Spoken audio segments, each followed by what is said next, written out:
It's hot again today. My name is Kevin. I'm a 30-year-old average office worker. Today, too, I was returning from a client's office in the sweltering heat. The asphalt road seemed to shimmer in the strong sunlight, and my whole body was drenched in sweat. Why is it so hot? As I thought this, I staggered toward the train station. The rotary in front of the station, with its fountain, was a little oasis. On a bench nearby, a businessman was sitting, taking a break and eating his lunch. There stood a woman by the fountain. She was a well-dressed old lady, but on closer inspection, she seemed to be visually impaired. She tapped the tactile paving with her white cane. Seeing her, I felt a tightness in my chest, because it brings back painful memories. Nearby, there was loud construction noise, and perhaps because of the noise, the old lady seemed confused and unable to understand her surroundings. I knew she was in trouble, but I couldn't bring myself to speak to her as I was about to pass her by. Then suddenly she said, "Excuse me, I'm sorry, I can't see. Could you please take me to the station entrance?"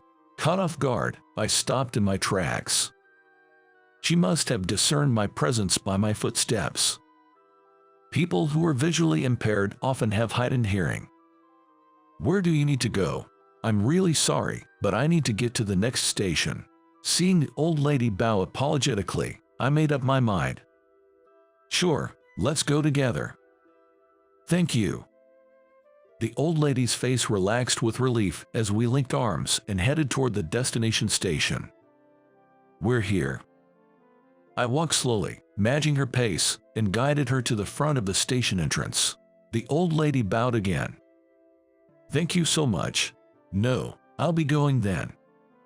"Wait, I'd like to thank you. Could you please tell me your address?" No, it's fine. Please don't worry about it."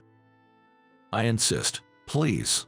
I declined when she suddenly asked for my address, but the old lady wouldn't back down. Finally, after much insistence, I handed her my business card and quickly left the station. "Kevin, you've got a phone call." For me. A few days later, my boss called out to me at the office. "Hello." I took the phone from my boss, and the caller remained silent for a moment. "A prank call, maybe." "Hello, I'm going to hang up." "Oh, sorry. Is this Kevin?" "Yes." "Who's this?" "I'm the son of the woman you helped at the station. Thank you for that time. My mother found the company's number on the card you gave her, so I called." "Oh, the lady from that time. I'm sorry to ask out of the blue, but do you remember a name Eugene Miller?" At the mention of that name, my face instantly tensed up. Eugene was the name of someone who caused me the greatest trauma and a deep emotional scar. Just when I thought I had finally forgotten, I'm reminded of him in such an unexpected place. But why does this man know about Eugene? I broke into a cold sweat at the thought, but somehow managed to squeeze out a response. "No, I don't know who that is."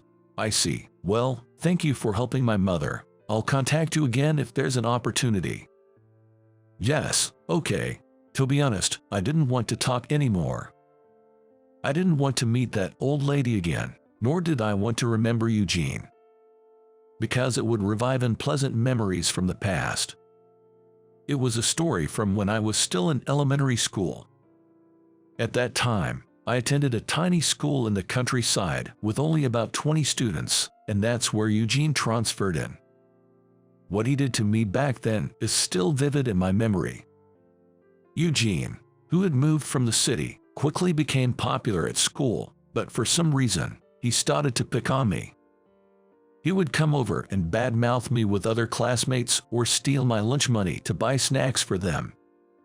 In short, everything Eugene did to me is something I'd rather not recall. And then, the worst incident happened, but no, I'd rather not think about it. It only makes me feel sick. As I walked home, lost in these thoughts, I suddenly heard a voice. "We meet again." I snapped back to reality. Looking up, I saw the old lady with a white cane, the same one from before. "Are you heading home?" "Yes, I am. It's nice to see you again. The old lady approached me. Thank you so much for last time. As she bowed deeply, I remembered the phone call and asked her a question that had been on my mind. Excuse me, by any chance, is your name Mrs. Miller? Did my son tell you? Yes. He called my office to thank me. I couldn't bring myself to say more. Just thinking about those times made me feel nauseous. I remembered your name, Kevin. Are you still afraid of Eugene? At those words from the old lady, my eyes widened. So, it was true. My unpleasant suspicion had been confirmed. Yes, that's right. I'm truly sorry. The old lady looked sad. She was Eugene's mother. It's strange how fate works. I never imagined Eugene's mother would also be visually impaired. My own mother was visually impaired. Back in elementary school, despite Eugene's bullying, I never gave up and kept going to school. No matter how tough it was, I had a source of strength. It was my mother's words. It's okay, I'll protect you no matter what happens. My mother had lost her sight shortly after giving birth to me. She had been frail since childhood, and doctors weren't sure she could withstand childbirth, but she went ahead and gave me life, raising me with all her might. My father was already gone when I was born. Unable to work, my mother lived on assistance from the government. Kevin, I'm sorry. I can buy you the things you like. My mother often said this with an apologetic look, but I wasn't suffering at all. I was happy living with her. Above all, just being with my favorite person in the world, my mother, was happiness itself. When I told her this, she smiled gently. One day, when my mother and I went shopping at a local supermarket. Hey, isn't that Kevin? I was called from behind and, reluctantly turning around, I saw Eugene with a sneering smile. Is he your friend? My mother asked, but I didn't answer and tried to walk away quickly. However, Eugene and his classmates surrounded us, blocking the way. My visually impaired mother was confused and disoriented, not understanding what was happening. What do you want? If you don't need anything, just go away. Give me your bag. What? I didn't understand what he was talking about. Stop joking around. Kevin, what's happening? It's okay, Mom. Let's just ignore these guys. As I took my anxious mother's hand and tried to leave, suddenly, one of Eugene's classmates forcefully pulled me, and I lost my balance, falling backwards. Eugene pointed and laughed at me, ridiculing me. What a clumsy guy. Stop it. Eugene tried to snatch the bag, and my mother resisted desperately. The classmate egged him on. Seeing this, I finally lost my temper and punched Eugene hard. Ow, what are you doing? You jerk. Whoa. I tackled Eugene to the ground and held him down. Realizing the seriousness of the situation, the classmates tried to intervene. Kevin, stop it. My mother screamed, her voice mixed with tears. Her face was pale, and she looked like she was about to cry. I realized Eugene was trembling, his face pale with fear. Glancing at my fist, I saw blood trickling down. I don't remember much after that. I was told by Eugene's mother that he wanted to see me, and as we rode the train together, I remembered that day. After so many years, I wondered what he could possibly want now. Are you sure it's okay to meet him? That boy has always regretted that day, especially since I became ill and lost my vision. I see. As I thought of a response, I suddenly remembered that Eugene had moved away. A few days after that event, he suddenly changed schools. I later heard that his parents were having a divorce. While his parents were discussing the divorce, he was sent to live with his grandparents. Perhaps he was taking out his loneliness and the pain of not having his parents around on me. But that didn't mean I was ready to forgive him. How is your mother doing? She passed away soon after Eugene moved. I see. She slowly lowered her eyes. I vividly remember how my mother repeatedly apologized to Eugene's grandparents back then. Apologize. What you did is unacceptable for anyone. When I hesitated to apologize, she yelled at me. Seeing my mother's pained face, I left the scene as if running away. I couldn't understand why I had to apologize when it should have been Eugene. He has always regretted being harsh to you. He wanted to apologize if possible. I know it's not the best way to put it, but I just can't help thinking how selfish he's always been. Sorry about that. Yes, I understand how you feel, but he's still my precious son. Hearing Eugene's mother's words made my heart ache, because my own mother had said something similar. I had shouted at my mother in frustration when I was forced to apologize. I hate you, Mom. After hearing those words, my mother replied with a sad smile. Even so, you're still my precious son. Not long after, my mother passed away due to a worsening chronic illness. It's been a while. When I visited his house, I was greeted by an awkward Eugene. Seeing his face brought back my trauma, but I managed to keep my composure. According to him, he's now married with children. His child is having a tough time at school and is on the verge of not attending. It seemed like a punishment for what he had done in the past, but somehow it made me feel even heavier. Sitting in the living room, I spoke to the uncomfortable Eugene.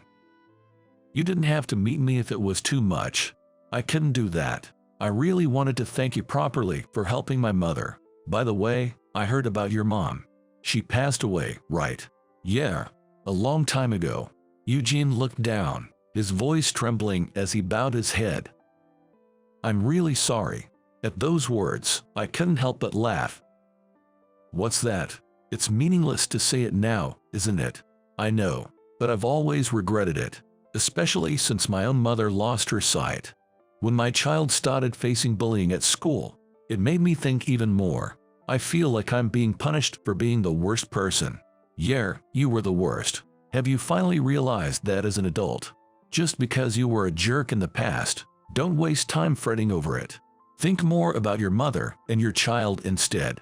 Kevin, just so you know, you'll always be a jerk to me, but to your mother, you are her only son, right? To your child, you are their only father, right? So, for their sake, don't become an even worse person. Let me be the only one who thinks of you that way. Tears began to stream down Eugene's face as he heard those words. Thank you. I don't need your forgiveness, but thank you. His face was a mess with tears. Feeling there was no need to talk further, I bowed and stood up. Eugene's mother came to see me off at the entrance, bowing deeply again. I'm sorry. What my son did is unforgivable. Still, thank you so much for coming. No, it was no trouble. Thank you. I nodded briefly and quickly left his house. Mom, he's still the same jerk, I muttered to myself on the way home. This was for the best. The lingering frustration had cleared, leaving me feeling somewhat refreshed. A few days later, on a day off, I decided to visit my mother's grave. There was something I just had to tell her. Even after Eugene apologized and thanked me, the past can't be changed. But one thing did change. I don't intend to apologize to him, but I think I owe an apology to Mom.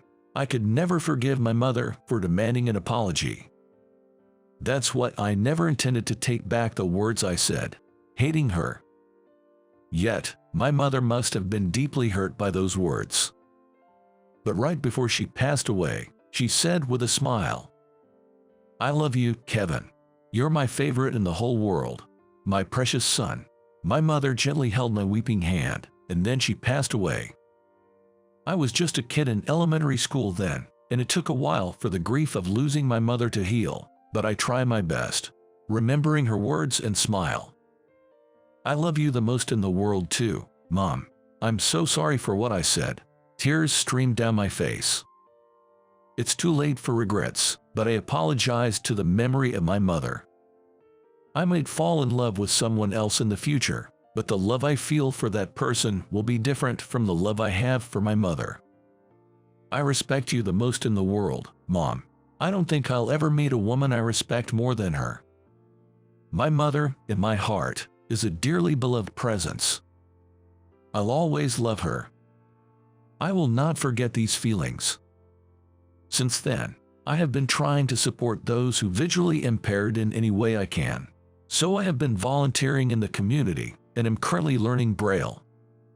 I hadn't met Eugene or his mother since that day. I don't know what I might say, remembering the past, and I don't want to meet them ever again. It's better for both of us to walk completely separate paths. I want to let go of the negative feelings and keep trying my best, hoping to somehow repay my mother for my regrets.